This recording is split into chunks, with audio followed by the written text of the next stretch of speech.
Salutations, hello, hi, and welcome to Basic Public Speaking. I'm Christy Thomas, and I am the professor instructor for this course, and this is the weekly chat for week 10. I want to begin by saying welcome back. I hope that the break was refreshing and we're ready for a little reset and to go full force for the rest of the course. It will seem to go by pretty quickly because we are in the Burr month, so all the holidays are hitting pretty boom, boom, boom, along with extracurricular activities. If you're in any kind of sports, we have sports ending, sports beginning, and it's just a really busy time for everyone, just for everyone. So it's going to go by pretty quickly, and you will notice that there are several things opened on Blackboard today. That's because I went ahead and opened all the modules for lessons for weeks 10, 11, and 12. And probably within the next couple weeks, every remaining lesson module will be open. That does not mean we're done and we're checking out. That just means I'm going ahead and open up all the lessons to accommodate busy schedules. And again, I know some people thrive in procrastination, and I know some people thrive wanting to get it done. So this is accommodating everyone. With that being said, I've uploaded a document that is a summary of weeks 10, 11, and 12. There'll be more in-depth discussions on the weekly chats and announcements that I make, because I still will be communicating weekly, if not multiple times a week from this point on. There is also a Word document uploaded of the remaining due dates for this course. Just kind of, and letting you know that also the last few weeks I really dedicate toward work weeks because so much is due, and that the very final speech in this course is your most technical requirement-based speech. So I try to allot as much time as possible so that it works, because I'm going to say this now, and I will say it in every announcement and email and video from this point on. I will not accept any work past noon on Wednesday, December the 10th. That is finals week for ACTC. My cutoff for anything is that date. So if you are missing things or you get behind, that is your cutoff date. If it's past noon on Wednesday, December 10th, I will not accept it. I apologize in advance, but that is my cutoff date to have time to update all the grade books and get grades submitted to everyone, to all the powers to be. Whew, that's a lot of information to start with. Let's go ahead and talk about week 10. So week 10 is, the dates are October the 20th through the 24th. This week's lesson, you have nothing new this week. Yay, hooray. I'm not that mean. I'm not going to make you have something new. But we're doing a lot of prep work. When I say we, I have opened up a lot of prep work. But let's go ahead and talk about the week. So again, October 20th through the 24th, week 10 of our course is over celebratory speaking. Celebratory speaking, and again, the modules. Check, I'm hoping you're utilizing, because the modules, these are the lessons that would be, if you had a textbook, this is what you would be reading. I did the work so that you did not have to purchase a book. But you're going to find Word documents, PowerPoint presentations, publisher PDFs, and video chats of me discussing the book. So really utilize this, because a lot of questions that arise can be, and this applies to speeches as well, are answered in the modules. So really make sure you're checking it out and you're looking over things. All right, let's continue. Celebratory speaking. There are a lot of different presentation speeches that fall under the celebratory genre. So really, celebratory speaking is when you're coming together as a community. And this can be for a joyous occasion, a tribute occasion, a somber occasion. But it's the collection of a community for a moment or a mood.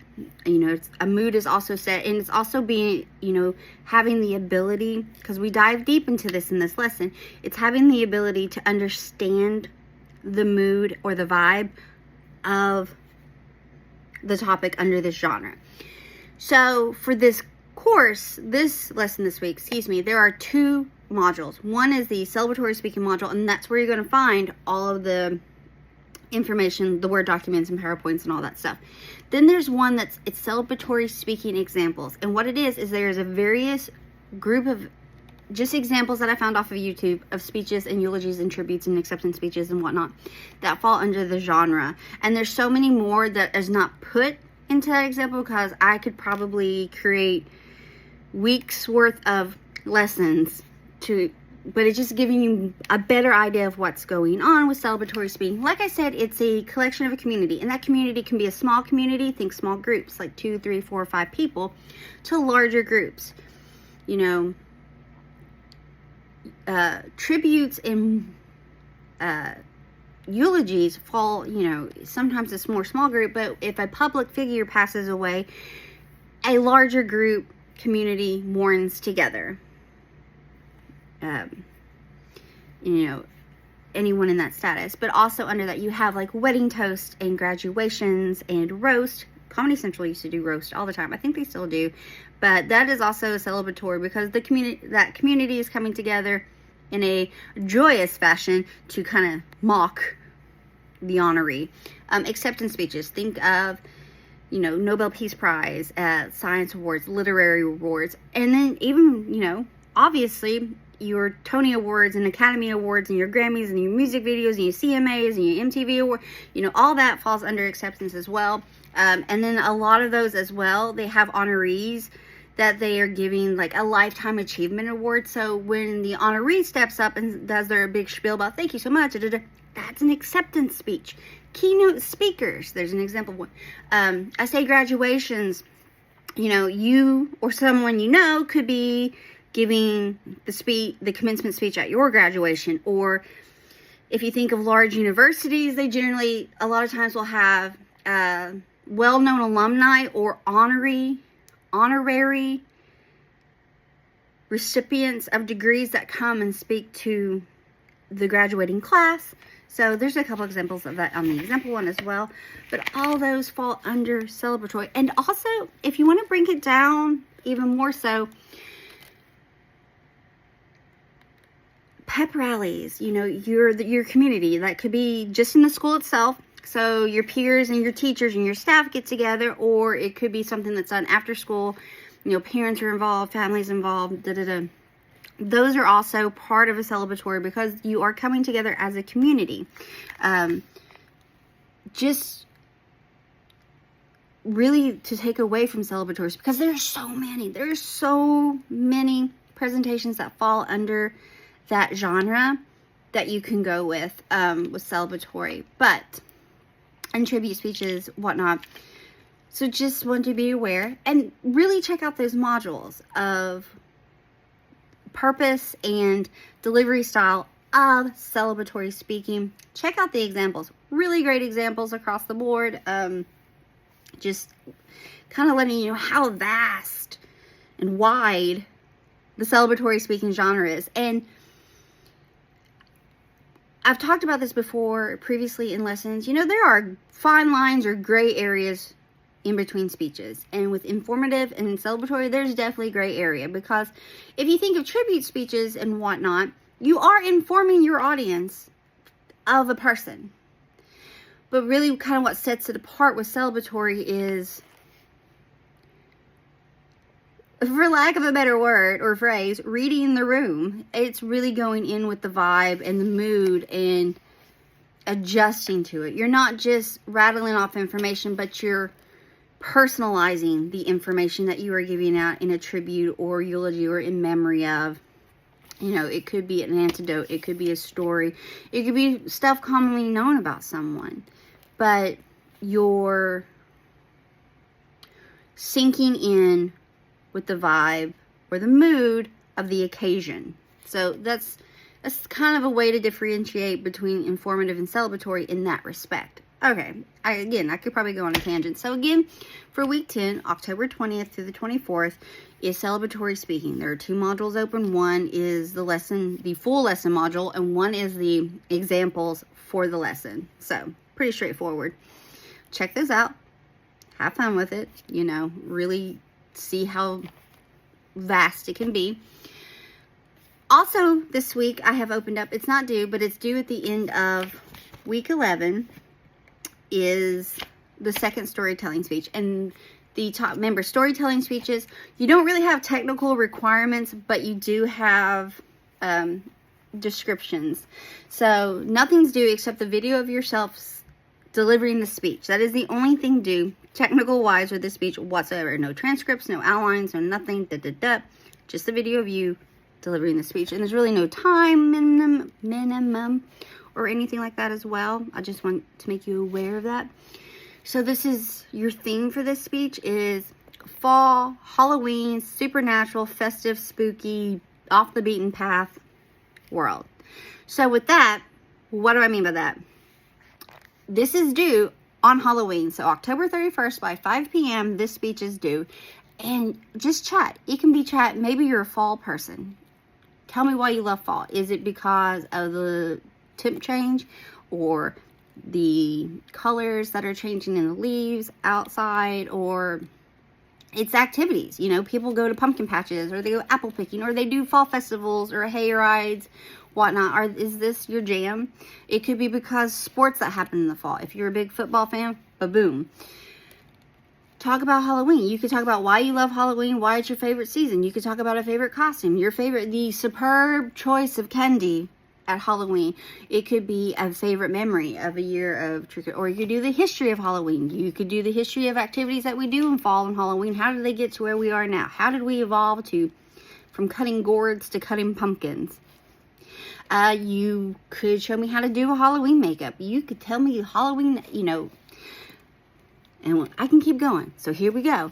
It's also underneath this world. You could also tell me a scary story. It could be, or a spooky story, or a ghost story. It could be one that, maybe falls deep to you, or one that you really enjoy, like think of urban legends and tall tales, like Bloody Mary, or Candyman's movie. Oh, you could also talk about movies or TV shows that fall in the fall Halloween horror genre. There are so many. You could talk about the best franchise. Perhaps you are a Friday the 13th franchise lover. Perhaps you love Saw. Perhaps you love Hocus Pocus. Doesn't have to be scary, but Hocus Pocus is Halloween themed. Perhaps you're more on the animated side of life, and Nightmare Before Christmas and Coraline is your jam. I want to hear it. TV shows, a lot of TV shows fall in the supernatural horror. Vampire Diaries, Supernatural, Scooby-Doo, animated. Hello, that's great. Gilmore Girls. They call that the cult classic of fall because, it's gorgeous and stars hollow of fall. I like Gilmore Girls, so that's why that came up. But you can talk about that as well. Or you can also talk about horror, scary movie genre directors. Wes Craven he was in it. One of the founding, Alfred Hitchcock, one of the founding. Or you can talk about books and, Stephen King. You can talk about his books. You can talk about his works. You can talk about his movies. You can talk about him. Whatever, all that falls here. You can also talk about supernatural stories. You can talk about scary locations. Kentucky has Waverly Hills Sanatorium. We used to have one in northern Kentucky, Bobby Mackey's near Cincinnati, but they tore it down. That's just in Kentucky alone. There's a lot of places with a lot of haunted locations. So you can see here, it's pretty wide and you can have fun with it. Choose whatever you want. A show, a director, a movie, a book, the color scheme of fall. Maybe you love decorating. Perhaps there's certain things that you like to make that is more fall related, or perhaps you want to tell me how to carve a pumpkin or decorate a pumpkin, or why fall's the best, why you enjoy fall so much. It could be maybe you go somewhere in the fall that you only go to in the fall, and that's why it's amazing. Or it's activities that you do, or something. You can talk about a reason why you love them, like a past memory. It could be a favorite Halloween costume or a really great memory. Perhaps you did a haunted house with some friends, or you worked at a haunted house, or you like to go visit the pumpkin house in, was it Canova? Sorry, I got the location wrong. I usually take my kids to like some kind of pumpkin patch every year, sometimes numerous ones, and there's a whole bunch. Perhaps you have really great memories of going to them and picking out stuff, or decorating, or whatever the case may be here. But let's just take a storyteller speech. Details in the description, because I can probably go on a tangent for a very long time on this one. Check it out in the module that's open. It is due Friday, October 31st. Happy Halloween by 5 o'clock. Be alert or on the lookout that within the next few weeks, all remaining modules of lessons and assignments will be open. But also, I will be still communicating with you weekly, if not numerous times a week, just to remind you, hey, this is what what you're looking over this week. This is what is due. Da, da, da, da, da. So, October 20th through the 24th, week 10, celebratory speaking. Nothing is due, but the module for the second storytelling speech is up and ready for your viewing pleasure, which is due October 31st by 5 p.m. on a Friday. I hope you had an amazing chill week. We're back. Anyway, if you have any questions, concerns, or would like to chat, please reach out to me and I will get back to you as soon as I possibly can. Oh, I also want to say, y'all blew it out of the water with your how-to speeches. They were fabulous to watch. I enjoyed them. I did the initial grading, and then I'm going to go back so that maybe I can put some comments on some of them. It's just easier for me to go ahead and do the initial round of grading before I comment. But great job. I just want to say that across the board. Great job. All right. Have a great week. Thanks so much. Bye.